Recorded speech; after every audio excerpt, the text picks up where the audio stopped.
अस्सलामुअलैकुम नाज़रीन, आप देख रहे हैं प्रोग्राम आज का अखबार और मैं हूं महानूर मेराज। प्रोग्राम में हमें स्काइप पर ज्वाइन किया है नवाज़ रज़ा साहब ने, जो सीनियर तजियाकार हैं। नवाज़ साहब, आपके कीमती वक्त देने का बहुत शुक्रिया। बात करेंगे साबिक वज़ीर-ए-आज़म इमरान खान के जलसों की सियासत पर। इमरान खान की कॉल पर कल मुल्क भर में इलेक्शन कमीशन के बाहर एहतजाज की कॉल दी गई थी और एहतजाज रिकॉर्ड कराया गया है। काफ़ी मुतालबात भी इस एहतजाज में सामने आए हैं और साबिक हुकूमत की जानिब से बहुत सारे जो क्या कहते हैं रिकॉर्ड हैं वो सामने आए हैं। इसके साथ साथ मुतालबे भी बहुत सारे रखे गए हैं। मुल्क भर में फौरी इंतखाबात का भी मुतालबा सामने आया है। इसके साथ साथ इलेक्शन कमीशन की तब्दीली की भी डिमांड जो है वो सामने आई है। नवाज साहब, आपकी तरफ आऊँगी, आपसे जानना चाहूँगी कि जलसे जुलूसों के दबाव से क्या हुकूमत इलेक्शन पहले करवा सकती है? देखिए, इमरान खान साहब से पीडीएम जब कायम हुई थी तो ये मुसलसल 1.5 साल से ये मुतालबा कर रही थी कि उनके एजेंडे पे शामिल था और कोई जो चार्टर ऑफ डिमांड था उसमें भी फौरी इलेक्शन थे। लेकिन उस वक्त इमरान खान ये बात मानने के लिए तैयार नहीं थे। लेकिन जो ही वो वोट आउट हुए उसके बाद उन्होंने ये मुतालबा शुरू कर दिया है और ये अपने समझते हैं कि मेरे लिए शायद फजा बेहतर है और वो समझते हैं कि जो जो उन्होंने बयानिया के इस वक्त लोगों को दिया है उसके तहत उनको भी शायद को वोट ज्यादा मिल जाएंगे। मेरा ख्याल ये है कि इमरान खान साहब इतना दबाव नहीं डाल सकते कि मौजूदा हुकूमत उनके दबाव में आकर प्री इलेक्शन करवा दे, फौरी इलेक्शन करवा दे। मुझे लगता ये है कि वो लोगों को इस तरह अंगेज रखना चाहते हैं। ये जो 3 जलसे उन्होंने किए हैं कि जलसे यकीनन बड़े जलसे थे, लेकिन ऐसे भी नहीं थे कि ये कहा जाए कि उनके माजी के जलसों से बड़े जलसे थे। बहरहाल ये जो पीटीआई का एक सोशल मीडिया है और उनके यहाँ इस तरह के ट्रेंड चलाए जाते हैं और ऐसी वो तस्वीर चलाते हैं जो सोशल मीडिया पे लोड करते हैं, जिससे पता लगता है कि पूरा पाकिस्तान ही उठकर खड़ा हो गया। जब ये लोग लोगों को लेकर इस्लामाबाद की तरफ निकलेंगे तब इन्हें मालूम होगा आटे दाल बाग को क्या क्या भाव होता है। बड़ा मुश्किल है। ये अब वो जमाना नहीं है कि 2014 में उनकी मदद के लिए डॉक्टर तारिक कादरी का भी बुलवा लिया गया था और फिर बहुत सी कुव्वतें उनके साथ थी। तब के जब उस वक्त मुझे याद है कि 15-20 हजार से ज्यादा लोग नहीं थे इस्लामाबाद में जब धरना देने आए थे। वो फिर जाकर डॉक्टर तारिक कादरी के आदमी इतने में शामिल किए गए, तब जाकर उनको थोड़ी सा वजन पड़ा। लेकिन जब वो 126 दिन रहे तो 126 दिन उनके लिए बैठना बड़ा मुश्किल हो गया था। उनको रात तैयार होकर घर से आते थे, जलसे से खिताब करके चले जाते थे। फिर कारकुनों को भी यही आदत थी, अक्सर और बेशतर वो वहां पर खाली कुर्सियों से खिताब करते थे। लेकिन उस वक्त की नवाज शरीफ की हुकूमत थी, वो नहीं चाहती थी कि कोई इस तरह का कोई सख्त तर्ज अमल इख्तियार किया जाए कि सानिया लाहौर एक बार फिर ना हो जाए। इसलिए उस वक्त की हुकूमत ने बड़ी उनके साथ नरमी की। लेकिन आपकी हुकूमत और 2014 की हुकूमत में बड़ा फर्क है। ये मखलूक हुकूमत है और ये नवाज शरीफ और आसिफ अली जरदारी, शहबाज शरीफ और इसी तरह मौलाना फजल रहमान सब लोगों की मिलकर एक हुकूमत है। आप इस वक्त ये नहीं हो सकता कि हुकूमत के दबाव में आकर वो तो इलेक्शन बंद करा दें। वो भी आप अपना पूरा एजेंडा पूरा करके जाएंगे। 1.5 साल तक वो जो काम कर सकते हैं वो करेंगे, इसके बाद ही इलेक्शन होगा। इमरान खान साहब तो चाहते हैं कि जितनी जल्दी इलेक्शन हो जाए ताकि नवंबर में जो तकर्रियां होनी है, फौज के अंदर जो तकर्रियां होनी है और जो तब्दीलियां होनी है और उसकी वो तकर्री करने का वो खुद इख्तियार ले लें। ये तो एक मफरूजा की बुनियाद पर वो अपनी सारी सियासत कर रहे हैं। कहा एक बार जब आदमी इस मुल्क से इक़्तिदार से निकल गया हो तो उसके वापसी के रास्ते सारे मसदूद हो जाया करते हैं। इमरान खान साहब के लिए तो 2018 में लाया गया, लेकिन इमरान खान साहब 2018 के बाद 3.25 साल तक को डिलीवर नहीं ऐसा कर सके कि मुल्क चल जाए। लेकिन जब उनकी नाकामियों ने उनको अब इस मुकाम तक पहुंचाया तो इतना जल्दी नहीं हो सकता कि उनका बयानिया इतना फरोख्त हो कि सारे लोग उनके पीछे चल पड़े। मुझे लगता ही है कि जितना ये शोर शराबा करेंगे इतना ही पीडीएम की हुकूमत जो है ये मजबूत होगी। वो अपने साथ इकट्ठे रहेंगे ताकि कोई उनमें से कोई इख्तिलाफ ना करे, ताकि ये हुकूमत गिरने ना पाए। वो किसी सूरत में भी ये अगर असेंबली में मौजूद होते तो इस बात का कभी इम्कान था ये किसी वक्त भी हुकूमत पर हावी हो सकते थे। लेकिन उन्होंने खुद मैदान छोड़ दिया है। आप अगर फर्ज करेंगे नए इलेक्शन करा देते हैं फिर कायदे हस्ब इख्तिलाफ कौन होगा जिसके साथ बैठकर शहबाज शरीफ इलेक्शन के लिए नया निगरान वज़ीर आज़म बनाएंगे। इन्होंने तो मैदान ही खुला छोड़ दिया है मौजूदा हुकूमत के लिए। फिर इन्होंने इलेक्शन कमीशन में 2 अरकान नामजद होने हैं, वो उनकी नामजदगी में भी शरीक नहीं है। फिर इस तरह और दूसरी नैब का चेयरमैन है, नैब का चेयरमैन अभी तक तो आर्जी लगा हुआ नहीं है, इसकी एक्सटेंशन हुई है। ये अब नैब का चेयरमैन जो नया कायदे हस्ब इख्तिलाफ बनाया जाए उससे मुशावरत होगी। तो जब ये खुद अपना मैदान छोड़कर चले आए, बाहर आ गए और ये स्ट्रीट पावर के जरिए से आते हैं कि हम अपना सब कुछ मनवा लेंगे। इमरान खान साहब यकीनन लोगों में पुरकशिश शख्सियत है, लोग उनकी तकरीर सुनने जरूर आते हैं, लेकिन अब डंडे खाने दिल को नहीं आएगा। अब यहाँ पर तो ये नहीं हो सकता कि आप जाएं इस्लामाबाद में तो आपके लिए वो खाने भी तैयार रखी होंगी, आपके लिए जनाब आइसक्रीमें भी रखी होंगी। ये वो भूल जाए कि 2014 में चौधरी शुजात हुसैन और दूसरे लोग उनके लिए खाने भिजवाते थे। सही अब नवाज खाना साहब, भिजवाने वाले लोग नहीं है, इनके खर्चे कौन बर्दाश्त करेगा? यहाँ तो एक एक दिन के लिए करोड़ करोड़ रुपए का यहाँ खर्चे आते रहे हैं, इसलिए अब बड़ा मुश्किल है ये जो आप लेकर वहां से लोग चल पड़े। नवाज साहब, जिस तरह भी आप कह रहे हैं कि लोग उनकी तकरीरें सुनने आते हैं, तो इमरान खान ने जो हिकमत अमली बनाई है और कारकुनों को इस्लामाबाद के में एहतजाज करने की कॉल दी है, तो गवर्नमेंट के खिलाफ और इलेक्शन के लिए इस्लामाबाद कारकुनों को लेकर आ रहे हैं वो, तो आपको क्या लगता है हालात किस तरफ जा रहे हैं? और गवर्नमेंट की बात की जाए तो गवर्नमेंट इस तरह के मामलात से कैसे डील करेगी? देखिए, डील करने वाले बिल्कुल डिफरेंट तरीका होगा। मैं आपको ये बता दूं, यार ना सनाउल्लाह बैठे हैं, इससे पहले चौधरी निसार थे। चौधरी निसार भी कोई कमजोर आदमी नहीं थे, लेकिन वो भी किसी न किसी हद तक वो भी सख्ती के कायल थे, लेकिन वो मियां नवाज शरीफ ने उनको उस वक्त जो रियासती ताकत है वो इस्तेमाल नहीं करने दी। वो ये चाहते थे ये सुलह जुबाई के साथ ये वापस चले जाए। 126 दिन उन्होंने ताकत इस्तेमाल नहीं की, महासवाए 30 अगस्त को कि जब वो वजीर आजम हाउस की तरफ बढ़ने की उन्होंने कोशिश की थी। क्या वो ये समझते हैं एक बार फिर वो पार्लियामेंट में कब्जा कर लेंगे? क्या वो ये समझते हैं कि एक बार फिर वजीर आजम हाउस में उनके लिए रास्ते खुल जाएंगे? मुमकिन नहीं है। उनको जिस शहर से निकलने की कोशिश करेंगे ये उसी शहर में उनको टैकल करेंगे, और ये जो लंबा जुलूस कहते हैं लेकर वहां पहुंच जाएंगे। मुझे इस बात तक कोई इम्कान नजर नहीं आता। देखें, मार खाने के लिए लोग अगर निकलने वाले हों, वो जमात इस्लामी के लोग होते हैं, वो JUI के लोग होते हैं, पीपल्स पार्टी के लोग होते हैं।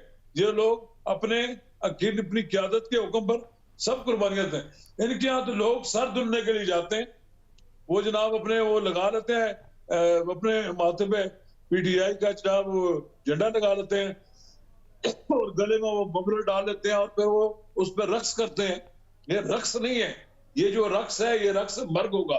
आप देखेंगे कि जिन जान देने के लिए कोई आने के लिए तैयार है जमहूरियत के लिए, इमरान खान के लिए, फिर तो इमरान खान की वाह हो जाएगी। इमरान खान साहब को फ्रंट लाइन पे पहले खुद मार खानी पड़ेगी। अभी तक तो ऐसी नौबत नहीं आई।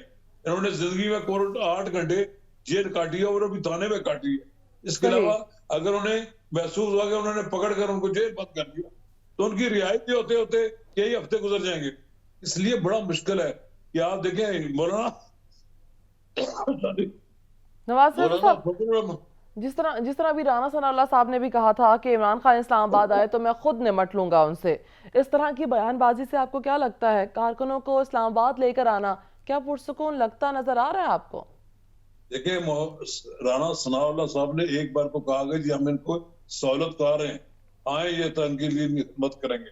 फिर उन्होंने ये भी कहा कि जो शेख रशीद अहमद ने PDM और दूसरे लॉन्ग मार्चेस को मुकाबला करने के लिए जो हिकमत अमली इख्तियार कर रखी थी, वही हिकमत अमली हम इख्तियार करेंगे, हम उन्हीं के फार्मूले के मुताबिक चलेंगे। कोई प्रेडिक्ट नहीं कर सकता राना सनाउल्लाह को क्यों क्या करेंगे। अब ये तो नहीं कि पसे पर्दा उनको कुछ कुव्वतों की हमायत हासिल हो तो वो यहाँ आकर दाखिल हो जाए। हाँ, अगर वो ये समझते हैं कि वो कुव्वतें उनकी पुष्टफनाई करें, उनको दोबारा एक बार सारा निजाम तलबड़ करने के लिए मौका फराहम करना चाहती हैं, तो ये उनका ख्वाब ही एक हो सकता है। मुझे उसमें कोई हकीकत नजर नहीं आती। देखें, इमरान खान चाहते हैं कि नवंबर से पहले फिर वो इस मुल्क के वजीर आजम बन जाए। ये किस तरह मुमकिन है? जो आदमी एक बार बड़ी मुश्किलों से निकाला गया, एक कानूनी आईनी प्रोसेस के बावजूद उसको निकालना इतना मुश्किल था कि किसी वक्त भी मार्शल लग सकता था, किसी वक्त भी किसी आदमी सिटिंग प्राइम मिनिस्टर को अदलिया गिरफ्तारी का हुक्म दे सकती थी, लेकिन जब इस तरह की सूरत हालत दोबारा इनका आना मुझे मुमकिन नहीं नजर आता। सही, लेकिन अभी शेख रशीद साहब ने भी, जिस तरह भी आप बात कर रहे थे, उन्होंने भी कहा कि इदारे सारे मिलकर भी इलेक्शन को नहीं रोक सकते हैं। इसके साथ साथ उन्होंने ये भी कहा कि एस्टैब्लिशमेंट भी नहीं रोक सकती। इस बयान के बारे में आप क्या कहेंगे? देखिए, मैं शेख रशीद अहमद को 50 साल से ज्यादा जानता हूँ। मैं शेख रशीद और मैंने दोनों ने एक कैरियर का आगाज इकट्ठे किया था। मैं शेख साहब को इस तरह को पंजाबी में कहते हैं टुल्ले लगाने, ये टुल्ले मारते रहते हैं। इनका काम है, इनकी सारी सियासत 50 साल से यही है कि जुमलेबाजी करना और बात करना। जब मार खाने का वक्त आएगा तो मुझे शेख रशीद भी नजर नहीं आएंगे। ये आपको सब भागे हुए नजर आएंगे। कोई इस्लामाबाद के सड़कों पर ये नजर नहीं आएंगे। ये सिर्फ बातें करते हैं और बातों से तो नहीं मैदान साफ हो सकता ना, और ना ही ये हो सकता है कि ये हुकूमत इनके नारों से, इनकी तकरीरों से और इनके बयान से गिर जाएगी। गिराने के लिए 172 आदमी चाहिए होते हैं, जिस तरह आसफ अली जरदारी ने पूरे करके दिखाए और इनकी हुकूमत गिर गई। जो एक नामुमकिन चीज थी उसको मुमकिन बना के दिखाया। ये बताएं कि इनके पास 2014 में जब आए थे तो 126 दिन बैठकर आखिर खाली हाथ यहां से वापस गए। तो वो उस वक्त किसी धरने की वजह से वो नहीं गए। फिर 2016 में ये निकलने की कोशिश की 1 नवंबर को, तो उस वक्त चौधरी सहार अली खान ने इनके कारकुनों को मार मार कर पत्थरगढ़ तक से आगे बढ़ने नहीं दिया। और जब अगर हुकूमत ये तय कर ले कि हमने किसी को आगे नहीं आने देना और उसको आम जिंदगी मुअत्तल नहीं करने देना, तो फिर ये कुछ नहीं कर सकते। बात यह है कि इमरान खान साहब अपना ये राजी कर लें और लोगों को तैयार कर लें, लोगों को कहें कि वो जनाब चले मेरे साथ। अब जब चलेंगे तो उन्हें पता लगेगा जहां रुकावट है फिर वहां लोग कितने खड़े होते हैं। बगैर रुकावट के तो आप कहेंगे आपके साथ तमाशबीन बड़े आ जाएंगे, लेकिन जब उन्हें पता लगेगा कि यहाँ पर तो जनाब डंडे लेकर खड़ी है पुलिस, यहाँ पर आंसू गैस भी है और किसी वक्त गोली भी चल सकती है, तो कोई नहीं करेगा जुर्रत इतनी कि वो वायलेशन करके इस्लामाबाद के रेड जोन में दाखिल हो जाए। रेड जोन पर लोगों को रोकने की हुकूमत के पास हिकमत अमली तैयार है। हुकूमत के पास हिकमत अमली तैयार है, ठीक है। इमरान खान साहब ने कहा है कि इलेक्शन कमीशन नून लीग का प्लांटेड है। जानना चाहूंगी आपसे कितनी सच्चाई देख रहे हैं आप उनके इस बात के ऊपर? अगर इनकी बात मान रहे हैं तो फिर इनका साथ दे रहा होगा। ये तो कहते हैं ना जी कि ये जो सिकंदर साहब हैं, राजा सिकंदर साहब, ये तो एक तो इनकी सिफारिश थी ना जी, एक अपोजिशन की थी। ये तो वो इलेक्शन कमीशन कायदे हस्ब इख्तिलाफ और कायदे ईमान दोनों की मर्जी से बना। तो क्या उस वक्त इन्होंने धोखा खाया उनसे, एक ऐसे ब्यूरोक्रेट से कि जिनकी शोहरत जो है वो एक अच्छे ब्यूरोक्रेट के तौर पर है, एक अच्छे अफसर के तौर पर है, लेकिन जब वो कानून और कायदे के मुताबिक काम करने की कोशिश करते हैं तो इनको पसंद नहीं है। वो नहीं चाहते कि 6 साल 8 साल से लटका हुआ केस, फॉरेन फंडिंग केस, उसको कोई फैसला हो जाए। उसके लिए कल जो उन्होंने मुजाहरे किए हैं, आपने देखा होगा कि मुजाहरों में कितने लोग थे, चंद 100 लोग थे। जब ये इस तरह के मुजाहरे करेंगे ताकत का, तो पता लग जाएगा इनके साथ कितने लोग बाहर निकलते हैं। अभी तो इमरान खान का जलसा सुनने के लिए रात को लोग पहुंच गए। लोग कराची में भी पहुंचे, लाहौर में भी पहुंचे, पेशावर में भी नजर है, मुमकिन अब मुल्तान में भी कर लें, ये और शहरों में भी कर लें।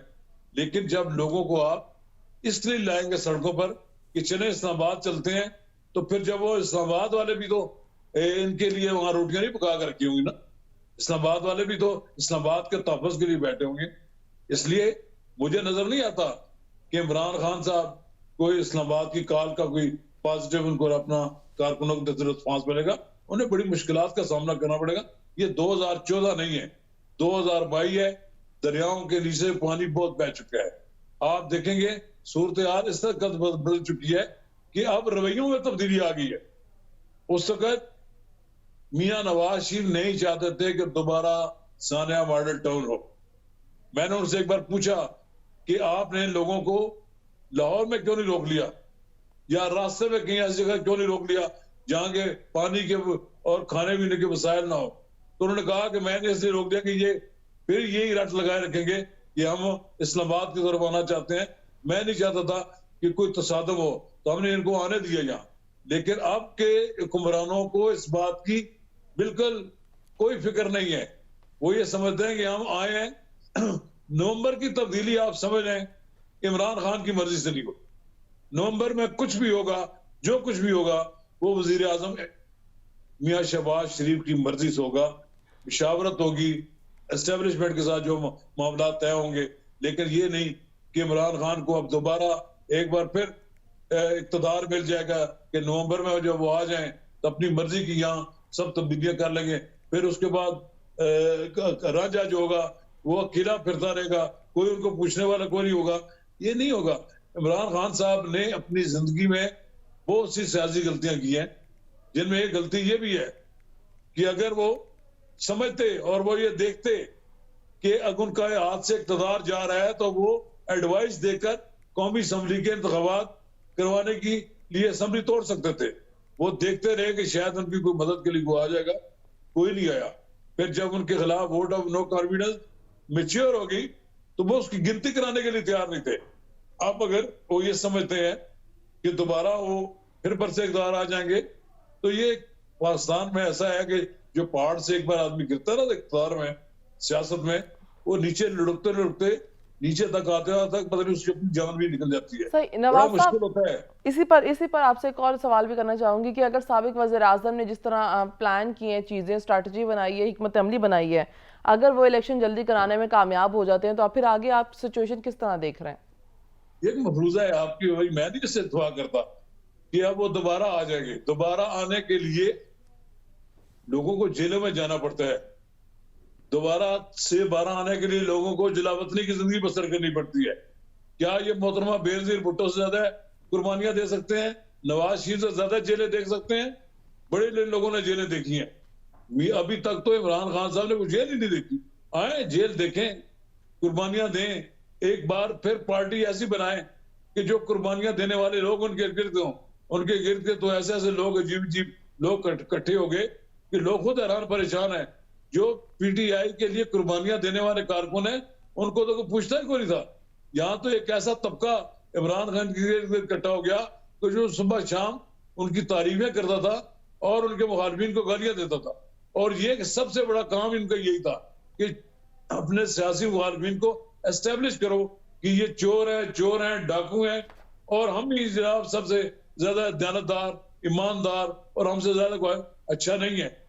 लेकिन जब यूं ही हुकूमत गई तो आपके सामने स्कैंडल आ रहे हैं और सारी चीजें लोगों को पता लग रही हैं कि ये 4.25 साल की हुकूमत क्या गुल खिला कर गई है।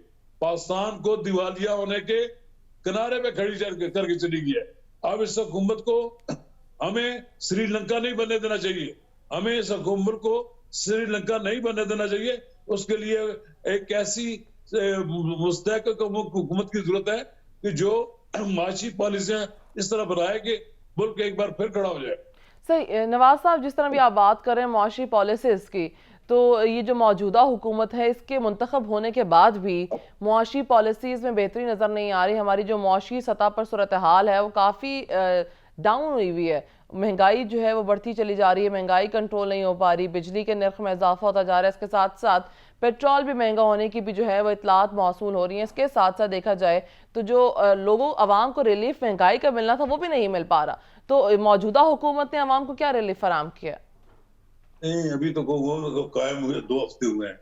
2 हफ्ते में चाहते हैं आपके 4 साल की जो है सारा गंद है वो सारा साफ हो जाएगा।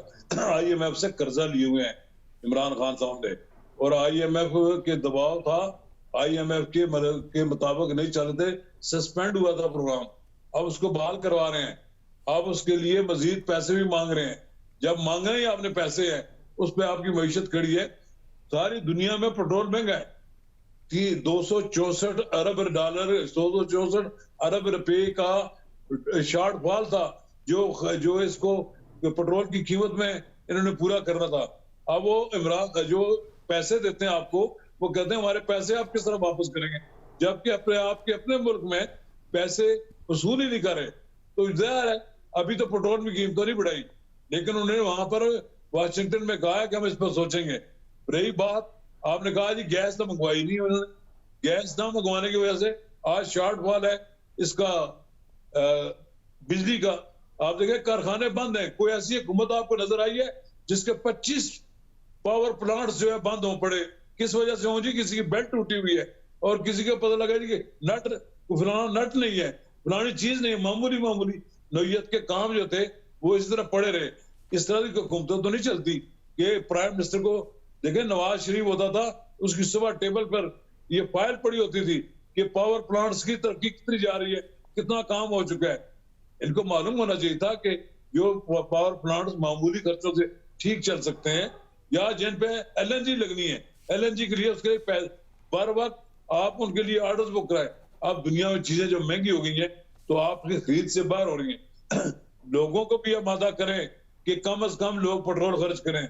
लोगों को इस बात पर भी आमादा करें कि हम दरामद करते हैं पेट्रोल, हम पाकिस्तान बरामद करने वाला पेट्रोल नहीं है कि आप जितना मर्जी खुला कर दें। मैं तो ये कहूंगा, ये हुकूमत हो या आने वाली कोई हुकूमत हो, राशन बंदी होनी चाहिए। पाकिस्तान में हर शख्स को उसकी जरूरत के मुताबिक पेट्रोल मिलना चाहिए, बल्कि लोगों को ये ना हो कि सैर सपाटे के लिए, लोगों की लॉन्ग ड्राइव के लिए, और लोगों को जनाब घरों से चले आज शाम को बाहर निकलते हैं उसके लिए पेट्रोल नहीं मिलना चाहिए।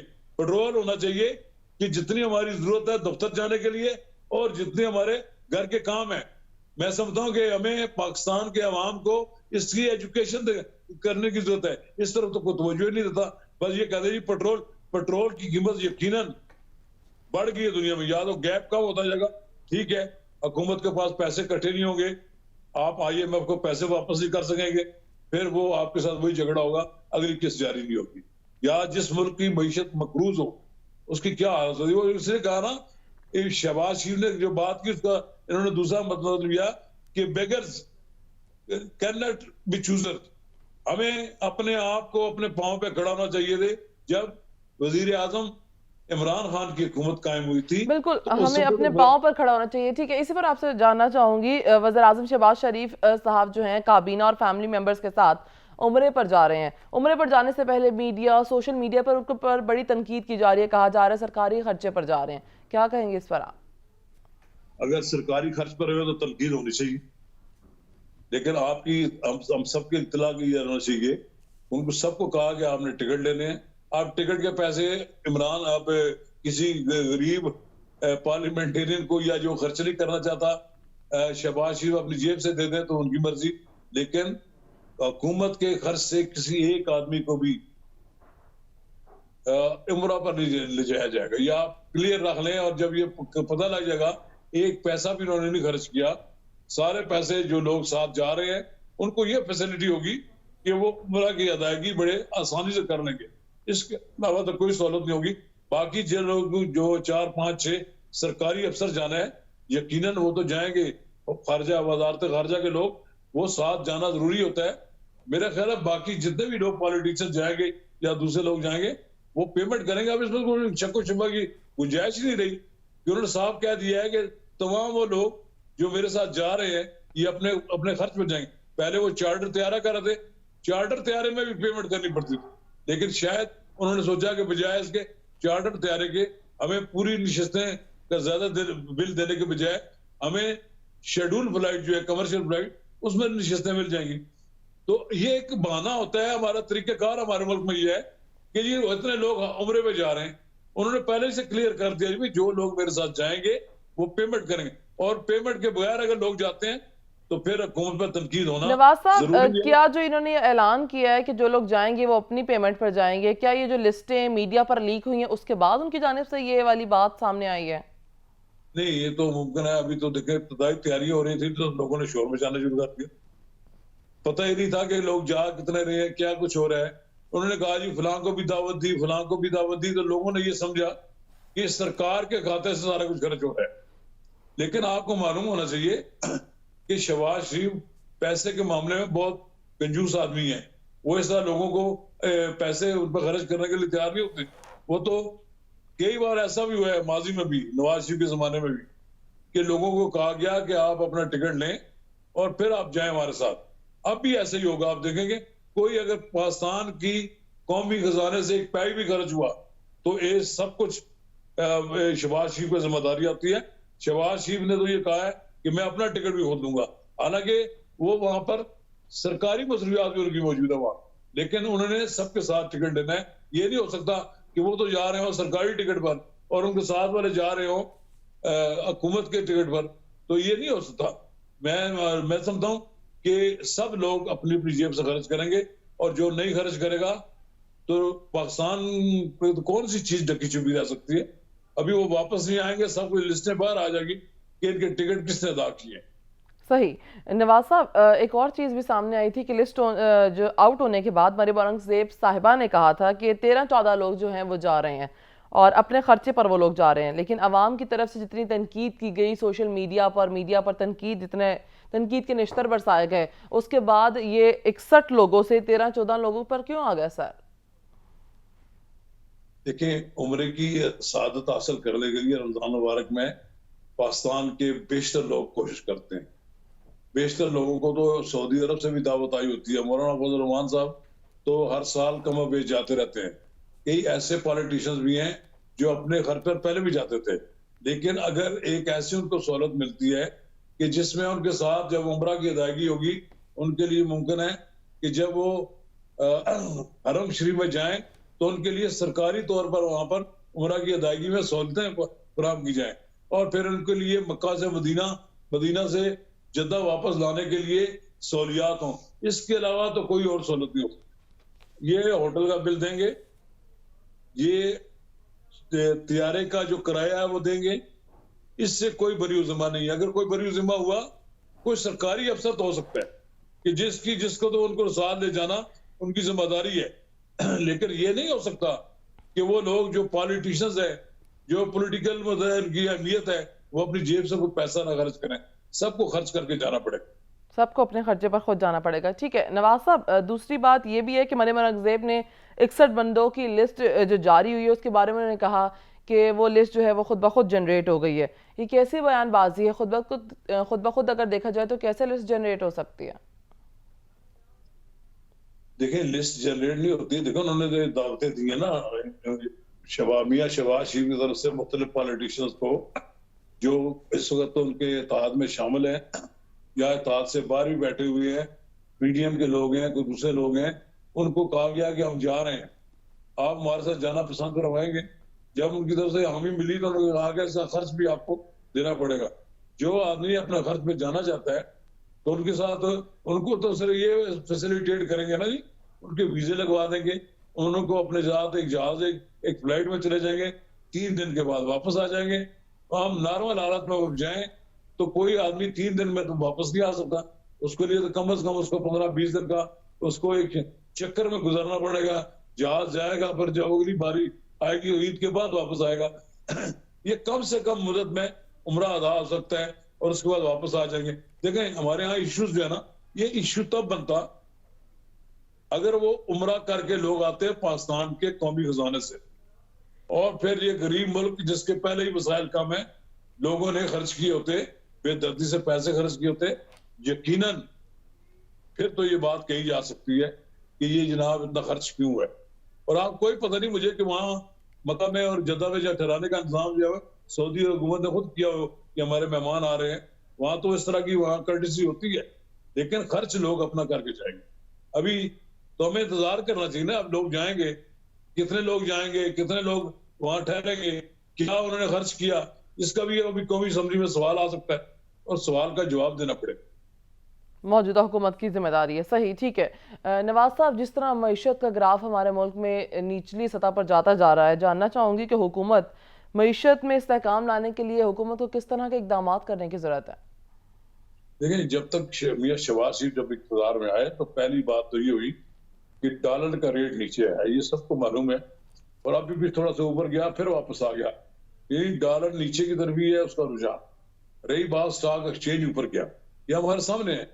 अब एक बात है कि अगर एक आदमी की अभी हुकूमत आई है, अभी तो पूरे चारों सूबों के दौरे भी नहीं कर सके, अभी तक वो मीशत के बारे में और पावर के बारे में मुख्तलिफ चीजों की वो ब्रीफिंग ही ले रहे हैं। इस दौरान अगर कुछ चीजें हो रही हैं तो आप ये कह सकते हैं ना कि अभी उनके हाथ मजबूत नहीं है ना। अभी तो ये देखें, आदत ये है कि पंजाब में वजीर आला का हलफ ही नहीं हो रहा, जगह जगह उनको रुकावटों का सामना है, सदर मुमलकत बीमार हो जाते हैं, हलबरदारी नहीं होती। अगर इस तरह की मुश्किलात हो, अभी आप उनको डिलीवर करने के कुछ वक्त है। ये देखें, जो हनीमून पीरियड जिसको कहते हैं, कोई महीना 1.5 महीने तुमको दिखे ना वो क्या करते हैं, क्या इकदाम करते हैं, उनका क्या नतीजा निकलता है। आप देखेंगे ये जो कहते थे ना शहबाज शरीफ को कि ये पंजाब स्पीड है, या उसने कहा मैं इसको पाकिस्तान स्पीड बनाकर दिखाऊंगा।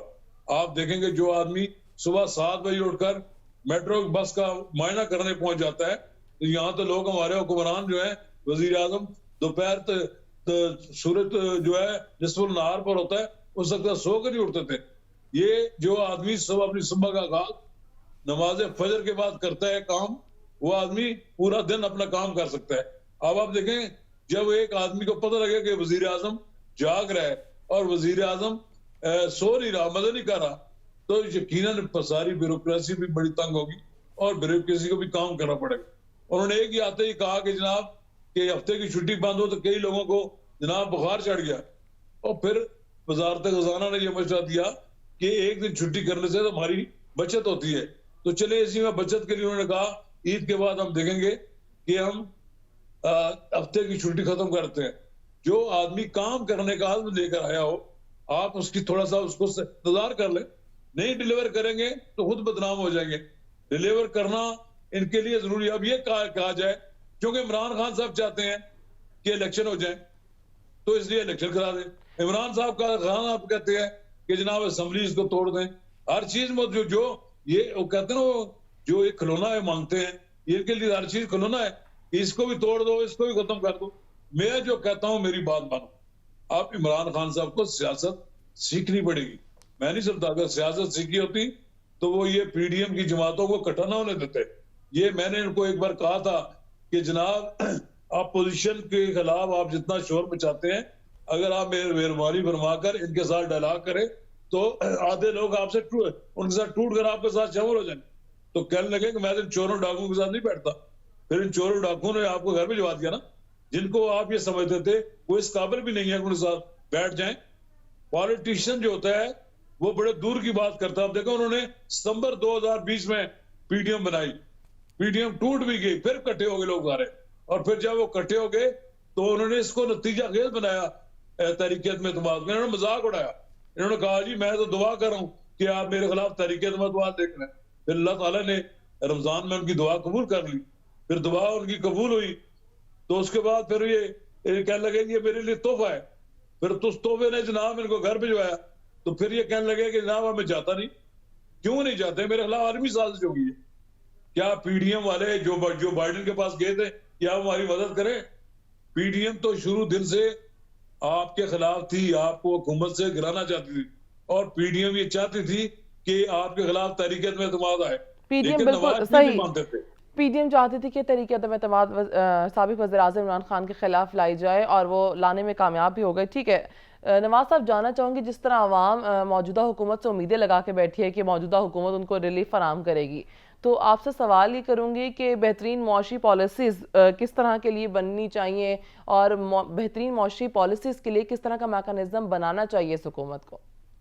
देखें अभी तो मुफ्ता इस्माइल साहब हैं, वो भी बड़े बड़े अच्छे तजर्बाकार मशीदान है, लेकिन एक शख्स जिसको बाहर हमने रखा हुआ है जिनका नाम है सेनेटर मोहम्मद इसाक डार। काश के वो जितनी जल्दी हो सके पाकिस्तान वापस आ जाए, उनके लिए आसानियां पैदा की जानी चाहिए। एक ऐसे शख्स की पाकिस्तान को जरूरत है जो पाकिस्तान की मईशत को समझता है।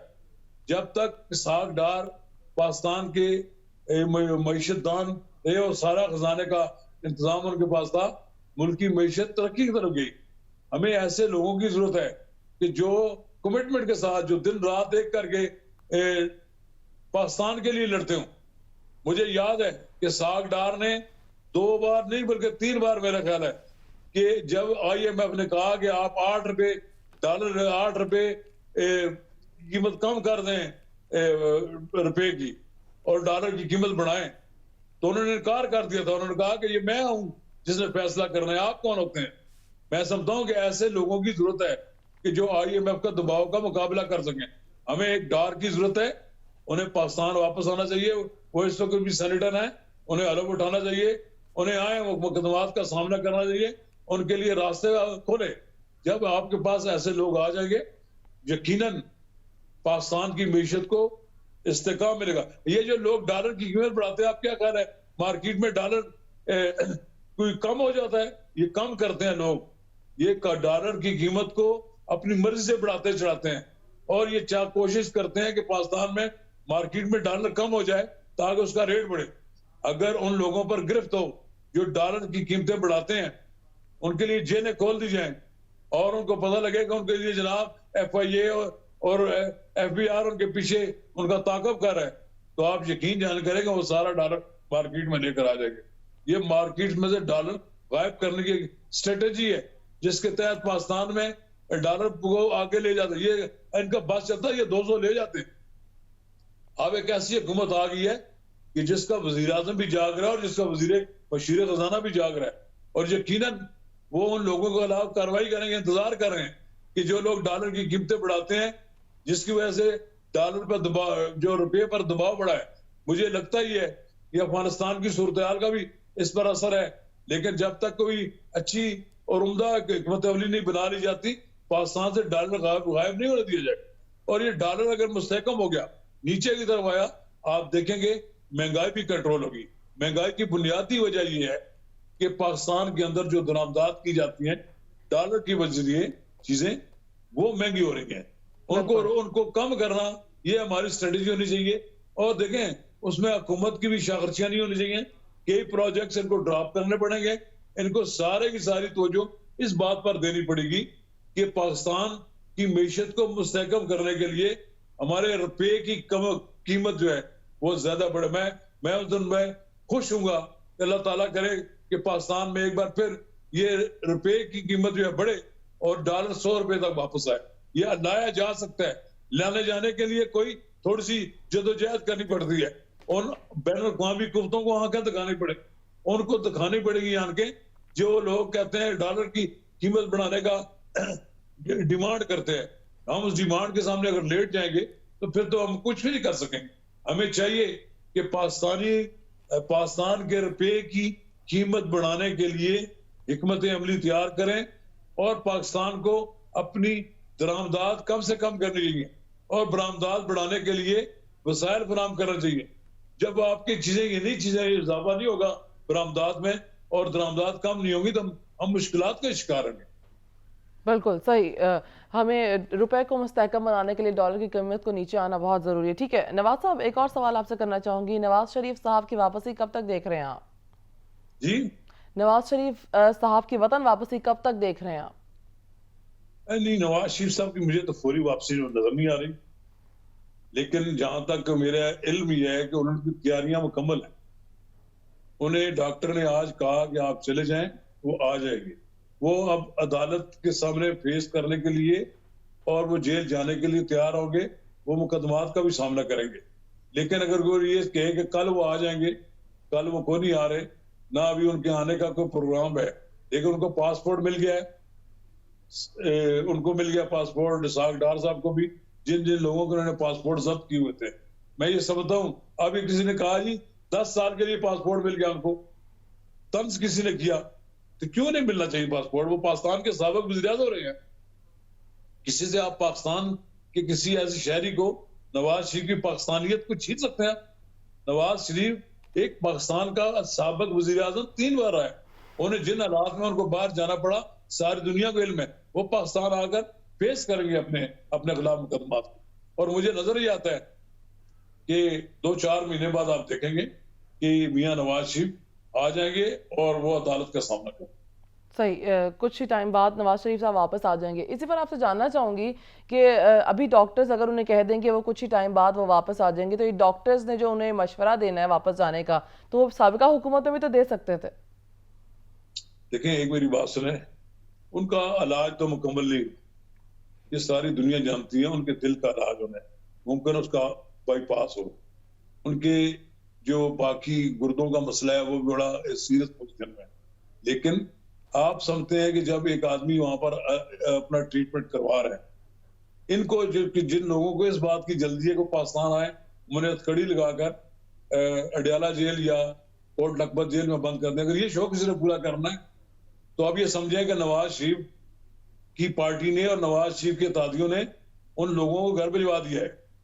अब नए हालात हो गए, नए हालात में जो सूरत हाल पैदा होगी उसमें नवाज शरीफ ज्यादा अरसा जेल नहीं रह सकेगा। अब नवाज शरीफ को आजादाना तौर पर बहुत सी चीजें मिलेंगी, इंसाफ मिलेगा उनको। इंसाफ के दौरान आप देखेंगे कि नवाज शरीफ के खिलाफ जो केसेस बनाए गए वो हवा में उड़ जाएंगे। ये नवाज शरीफ के खिलाफ जिस तरह उन्होंने उनको जेलों में भिजवाया गया, उनके खिलाफ उनको तकालीफ पहुंचाई गई और ये एक माहौल ऐसा बनाया गया कि जनाब उन पर दबाव डाला जाएगा तो वो शायद सरेंडर कर जाएंगे। नवाज शरीफ ने 3-4 बार जेल देख चुके हैं। जो आदमी इतनी बार जेल देख चुका है उसे जेल के मसाइब का पूरी तरह इल्म होता है। जिस शख्स ने जनरल परवेज मुशर्रफ की वो जेल काटी जिसकी सजा उनके लिए मौत हो सकती थी, तो उस आदमी को क्या डराया जा सकता है जेल से। अब ये कहा जाता है वो जेल नहीं बर्दाश्त करते, उन्होंने जेल काटी है और बड़ी दिलेरी के साथ जेल काटी है। लेकिन इंसान का बीमार होना, इस पर तो किसी का कंट्रोल नहीं होता। बिल्कुल, बीमारी पर किसी का कंट्रोल नहीं है और इसमें कोई शक नहीं कि नवाज शरीफ साहब ने जेलें भी काटी हैं। लेकिन सवाल आपसे मेरा ये बनता है कि अगर उनका वतन वापस आना ऐसे दौर में, वो भी कि जब उनका अपना भाई खुद शहबाज शरीफ साहब जो हैं वो वज़ीर आज़म है और उनकी हुकूमत है, तो इसको सारी सिचुएशन को कैसे देखते हैं, कैसे रिलेट करेंगे आप? अभी किसी ने बयान दिया था और पता नहीं कोई किस तरह का बयान चला रहा था कि इमरान खान साहब उस दिन कॉल दे दें जिस दिन नवाज शरीफ पाकिस्तान की सरजमीन पर उतरे हों तो उनको पाकिस्तान की सरजमीन पर उतरना देना चाहिए। ये अजीब अजीब लोग को इस दिन को मशवरे देते हैं इमरान खान को। देखें, वो उन्होंने आना तो है पाकिस्तान, उन्होंने बड़े देखे उन्होंने अपनी एहलिया की जो वफात हुई उस पर भी उनको जो सदमा है उससे तो कोई आदमी से इनकार नहीं कर सकता। वो जिस वक्त उनको अपनी वाइफ के करीब होना चाहिए था वो नहीं रहे, फिर उनकी वालदा की भी वाइफ डेथ हुई, इस तरह ही उनको सूरत हाल हुई। अब मैं उनके वालिद की डेथ हुई तो वो उस वक्त जिला वतनी में थे। एक आदमी को आप कितना जज करेंगे, कितना और उसको करेंगे कि उनके जो जाती मामलात हैं जिसमें आदमी की एक जज्बाती कैफियत होती है, जिस शख्स की बीवी मर जाए और वो यहाँ पर जेल काट रहा हो और वो जेल काटने के लिए वहां से आ जाए, फिर भी कहेंगे जनाब को देखें नवाज शरीफ जो भगोड़ा था भाग गया, वो जेल नहीं काट सकता था। वो जेल काट सकता है, जेल तो वो नहीं काट सकते कि जिनको ये नजर आए कि वहां पर उनके लिए कोई एहतमाम नहीं हो सकेगा, कि उनकी वह जेल काटने के लिए जो चीजें फराहम की जा सकती है वो नहीं मिलेगी। नवाज शरीफ तो बहुत जुर्रत और सकामत के साथ जेल काटता रहा, कभी उसने जेल में कोई बड़ी फरमाइशें भी नहीं की, वो बिल्कुल सिंपल तरीके से वहां अपनी जिंदगी बसर करते रहे जेल में। उनकी बेटी जेल काट सकती है। ये कभी ऐसा हुआ है कि आपने आसिफ अली जरदारी की बहन को भी जेल भिजवा दिया, आपने मरियम नवाज को भी जेल भिजवा दिया, ख्वातीन को तो ये हमारे यहाँ किया गया ना, हमारे उनके साथ सर उन सब पर तो केसेस चल रहे थे ना, उन सब पर तो केसेस चल रहे थे जी, उन सब पर तो केसेस चल रहे थे मरियम नवाज साहब पे। केसेस चल रहे थे, देखें फिर भी यहाँ पाकिस्तान में ख्वातीन का एहतराम किया जाता, उन्होंने कत्ल तो को नहीं किया था, उन्होंने कोई ऐसा बड़ा जुर्म नहीं किया था कि उसके बगैर उनको माफ नहीं किया जा सकता था। बात यह है कि सियासतदान जो होते हैं उनको दबाने के लिए और उनको मैदान से हटाने के लिए इस तरह के हरबे इख्तियार किए जाते हैं। इमरान खान साहब ने पाकिस्तान की सारी अपोजिशन को जेल भेज दी। अब वो कहते हैं ये सारे लोग वो लोग हुकूमत में बैठे हुए हैं जिनकी जमानतें हुई हैं। भाई जमानतें ही हुई हैं, जिसका मतलब ये साबित होता है कि आपने पाकिस्तान का कोई सरकर्दा आदमी नहीं छोड़ा जिस पे मुकदमा ना बना दिया हो। आपने किसी एक आदमी के खिलाफ कोई मुकदमा साबित कर दिया हो 4 साल में कि उसके अलावा जुर्म है। लेकिन आपने जब लोगों को जेलें भरने का आपका एजेंडा था तो अब आ गया वक्त अब आपके लिए कि आप खुद अपने लिए चॉइस करें कि आप जेल जा सकते हैं, आप हुकूमत के खिलाफ मुकाबला करने के लिए सड़कों पर आ सकते हैं, कानून की वायलेशन करते हैं, मार खाते हैं, आप एक लीडर बने। फिर आप लीडर बनने के लिए तो ये होगा, ये नहीं हो सकता कि जलसों की रौनकें हों, लोग आपके नारे लगा रहे हों। लेकिन कभी ऐसा भी तो होता है सियासत में कि मार पड़ती है, लोग मारे खाते हैं। बिल्कुल, सियासत में उतार चढ़ाव आते रहते हैं। सही है, ठीक है। हमारे साथ तज्जियाकार नवाज रजा साहब स्काई पर मौजूद थे। सर आपके कीमती वक्त देने का बहुत शुक्रिया। नाज़रीन, प्रोग्राम का वक्त यहाँ पर इख्तिताम पजीर हुआ। महानूर मेराज को दीजिए इजाज़त। खुदा हाफिज़।